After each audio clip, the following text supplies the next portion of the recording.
slop tonight, and it's raspberry ice cream sandwich, croissant, with 10 billion ingredients that will kill me one day. Ooh, it's got sesame in it too. Ooh, and it's from Virginia, dude. Let's go. Let's go. Look at this beautiful little thing. Doesn't smell anything. The raspberries, but it's okay. It's all artificial anyway.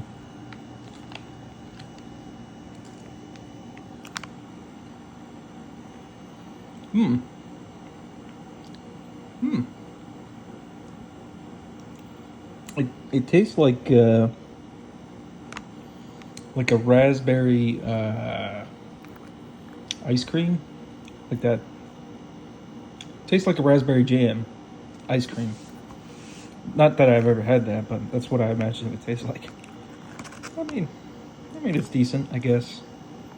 I like the other flavors more, but I would get that if you're a raspberry maniac, raspberry